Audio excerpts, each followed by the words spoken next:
আউযুবিল্লাহি মিনাশ শাইতানির রাজিম বিসমিল্লাহির রহমানির রহিম। আজকে একটা ঘটনা বলবো যে হাদিসটা হচ্ছে মারিফুল কুরআনের সূরা তাওবার একটা তাফসিরের ভিতরে আছে।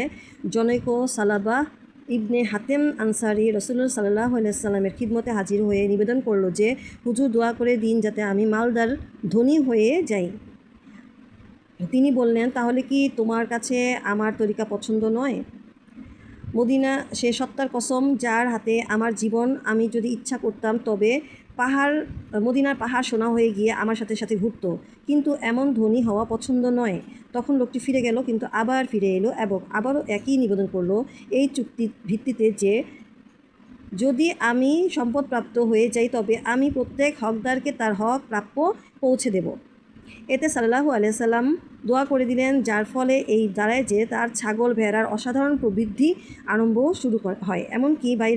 এমনকি মদিনায় বসবাসের জায়গাটি যখন তার জন্য সংকীর্ণ হয়ে পড়ে, মানে তার গরু ছাগল ভেড়ার পাল এত বাড়ে যে সে ওই জায়গাতে আর থাকতে পারছিল না। পরবর্তীতে তখন সে বাইরে চলে যায় এবং জোহর ও আসরের নামাজ মদিনায় এসে মহানবী সাল্লাল্লাহু আলাইহি ওয়াসাল্লামের সঙ্গে আদায় করত। তো এরপরে হলো কি, অন্যান্য নামাজ সেখানেই পড়ে নিত যেখানে মাল ছিল। অতঃপর সমস্ত ভেড়া ও আরও প্রবৃদ্ধি ঘটে, যার ফলে সে ওই জায়গা থেকে সংকুলন না হওয়াতে মদিনা শহর থেকে আরও অনেক দূরে গিয়ে একটা জায়গা নেয় এবং সেখানে জুম্মার নামাজের জন্য সে মদিনায় আসতো। মানে জোহর আসর বাদ দিয়ে এখন শুধু জুম্মার নামাজ পড়তে আসে। সে মদিনায় আসতো এবং অন্যান্য পাঞ্জেগানা নামাজগুলো সেখানে পড়ে নিত, মানে সপ্তাহের অন্যান্য নামাজগুলো সেখানেই পড়তো। তারপর এসব মালামাল আরও বেড়ে গেল এবং সে জায়গা থেকে তাকে ছাড়তে হলো এবং মদিনা থেকে সে অনেক দূরে চলে গেল। সেখানে জুম্মার ও জামাত সব থেকেই তার বঞ্চিত হয়ে গেল, মানে তার সেজদার আল্লাহ কবুল করতেছে না। কিছুদিন পরে মহানবী সাল্লাল্লাহু আলাইহি সাল্লাম লোকদের কাছ থেকে সেই লোকের অবস্থা জানতে চাইলে লোকেরা বলল যে তার মালামাল এত বেশি বেড়ে গিয়েছে যে শহরের কাছাকাছি কোথাও তার সংকুলন হয় না, ফলে বহু দূরে গিয়ে সে বসবাস করছে আর তাকে এখানে দেখা যায় না। মহানবী সাল্লাল্লাহু আলাইহি সাল্লাম একথা শুনে 3 বার বললেন যে সালাবাহের প্রতি আফসোস, সালাবাহের প্রতি আফসোস, সালাবাহের প্রতি আফসোস। তো ঘটনাক্রমে সাদাকার আয়াত নাজিল হয় এবং রাসূল সাল্লাল্লাহু আলাইহি ওয়াসাল্লাম 2জন লোককে সাদাকা আদায়ের জন্য উনার কাছে পাঠান। একজন হচ্ছে সালাবাহ কাছে পাঠান আর একজন হচ্ছে বনি সুলাইমের কাছে পাঠান। তো বনি সুলাইমে কী করলো, এরা উভয় যখন সালাবের কাছে গিয়ে পৌঁছালো তখন সাল্লাল্লাহু আলাইহি ওয়াসাল্লামের লিখিত ফরমান দেখালো। তখন সালাবাহ বলতে আরম্ভ করলো যে এটা তো জিজিয়া কর হয়ে গেল, যা অমুসলমানদের জন্য আদায় করা হয়। তারপর তিনি ওই লোকটা বলল, এখন আপনারা যান, ফেরার পথে এখান হয়ে যাবেন। এরা চলে গেল। আর সুলাইম গোত্রের অপর একটি লোককে যখন মুহাম্মদ সাল্লাল্লাহু আলাইহি ওয়াসাল্লামের ফরমান শোনালো তখন সুলাইম কী করলো, বিনয়ের সাথে একজন মানে তরতাজা হৃষ্টপুষ্ট একটা উৎকৃষ্ট পশু এখানে সাদকা হিসেবে দান করে দিল। তারপর এবং খুশিতে এগুলো দিতে চাই, আপনারা দয়া করে এগুলো নিয়ে যান। মানে সুলাইম সাদকা হিসাবে দিল উৎকৃষ্ট পশুটা, আর এটা সালাবাহ কিন্তু দেয় নাই।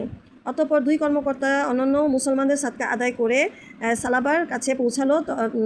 তারপরে কি করলো, সালাবা বললো যে তারপর তা দেখে সে কথাই বলতে লাগলো যে তো জিজিয়া কর হয়ে গেল, মুসলমানদের কাছ থেকে এটা নেওয়া উচিত নয়। তারপরে যখন যা হোক, এখন আপনারা যান, আমি পরে চিন্তা করে সিদ্ধান্ত নেব। মানে ও দিল না। তারপর মহানবী সাল্লাল্লাহু আলাইহি ওয়াসাল্লামের কাছে যখন 2জন লোক ফেরত আসলো এবং তখন নবীজি তো আগে থেকেই ওই আয়াত পেয়ে গেছেন, সূরা তাওবার যে আয়াতটা, যে অতঃপর যখন তাদের স্বীয় অনুগ্রহের মাধ্যমে দান করা হয়, যখন তাদের কার্পণ্য করা হয় এবং কৃত ওয়াদা থেকে ফিরে গেছে তা ভেঙে দিয়ে, মানে এই আয়াতটা তো নাজিল হয়েছে 76তম আয়াত সূরা তাওবার। তখন তো আল্লাহ পাক তাদের উপরে নারাজ হয়েছেনি, এটা তো মুহাম্মদ সাল্লাল্লাহু আলাইহি ওয়াসাল্লামের কাছে রেজাল্ট চলেই আসছে। তখন উনি ওই লোকদের সাথে কথা বলার আগেই 3 বার বলে ফেললেন। যখন মদিনায় সাল্লাল্লাহু আলাইহি ওয়াসাল্লামের খিদমতে হাজির হলেন তখন তিনি তাদের কুশল জিজ্ঞেস করার পূর্বেই এই বাক্যটি পুনরাবৃত্তি করলেন, সালাবার উপর আফসোস, সালাবার উপর আফসোস, সালাবার উপর আফসোস। এই কথাটা তিনি 3 বার বললেন। তারপরে যারা আল্লাহর সাথে ওয়াদা করেছিল যে আল্লাহর যদি তাদের সম্পদ দান করেন তবে তারা দান খয়রাত করবে এবং উম্মতদের সৎকর্মশালীদের মতো সমস্ত হকদার আত্মীয় স্বজন গরিব মিসকিনদের প্রাপ্য আদায় করবে। অতঃপর যখন আল্লাহ তাআলা তাদের স্বীয় অনুগ্রহে সম্পদ দান করলেন তখন কার্পণ্য করতে শুরু করলো, আল্লাহ রাসূলের আনুগত্য বিমুখ হয়ে গেছে।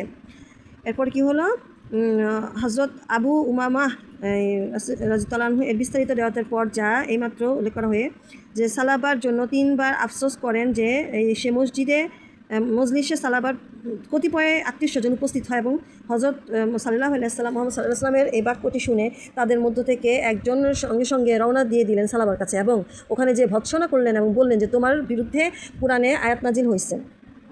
তখন কিছুদিন পরে আমাদের বললেন নিবেদন করলেন।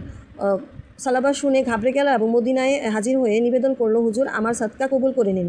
নবী সাল্লাল্লাহু আলাইহি সাল্লাম আল্লাহ তাআলা আমাকে তোমার সাদকা কবুল করতে বারণ করে দিয়েছেন। একথা শুনে সালাবা নিজের মাথায় মাটি নিক্ষেপ করতে লাগলেন, মানে হায় আফসোস করতে লাগলেন।